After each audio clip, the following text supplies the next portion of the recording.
Also developing tonight, a story out of Colorado where Senator Mark Udall is under pressure tonight amid suggestions that his office pressured the Colorado Division of Insurance to cook the books, to change the numbers so that it would look like fewer people had been canceled thanks to Obamacare than had in fact been canceled.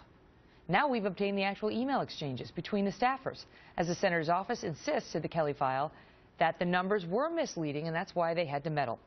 Joining us now to talk about it, Colorado Congressman Cory Gardner, a Republican who had his own insurance canceled under Obamacare, and he's now demanding answers from the Colorado Insurance Commissioner.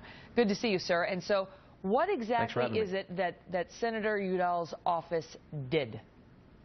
Well, apparently when the Colorado Division of Insurance announced that about 250,000 people had lost their insurance in Colorado, meaning they had had their insurance policies because of Obamacare canceled, he started pushing back using his office, using his staff to push back in what was called and described as a very hostile way with these employees of the Division of Insurance, trying to get them to change the numbers. We have the emails there's a director of external affairs, Jo Donlin. She works for the Division of Insurance in Colorado, and she wrote internally. She said, "Hey, Senator Udall says our numbers were wrong. They are not wrong.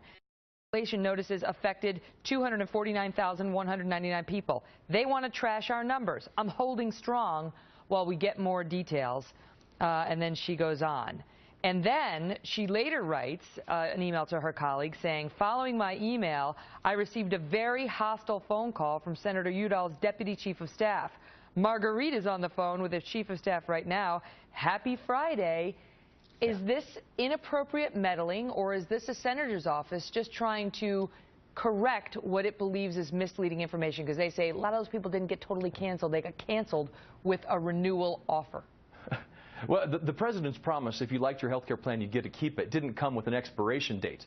And that's exactly what we're dealing with. 250,000 Coloradans that had their insurance policies canceled. Now, Senator Udall voted for the health care bill. I understand why he is concerned that this could jeopardize his election in 2014. There's a difference between calling up an office, though, and saying, "Hey, are these the right numbers?" versus a hostile phone call, forcing a Division of Insurance employee to say, "We're standing strong." This was clearly an attempt to use an office, to use the staff to pressure a public policy maker into changing the numbers of people who have had their insurance canceled. I think it raises a big question about abuse of power. Because the larger picture is the cancellation notices were coming in, because this happened a couple months ago, and the pressure was mounting on these Democrats who voted for the law from their home states. Why did you vote for it? Why did you say I could keep my plan? And at the same time, so there was some pushback from his office saying the number's not 250,000 cancellations.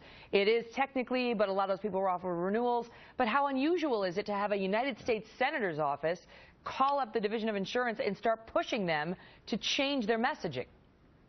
Well, I think it's highly suspect, highly unusual. And while they're trying now to downplay it, saying, well, you know, we were just trying to verify these numbers, at the same time, they were panicking and introducing legislation to try to deal with it in Congress, to try to hide the problem that was created by his vote for Obamacare. I think what we're dealing with here is a question of bullying, and we need to get to the bottom of it.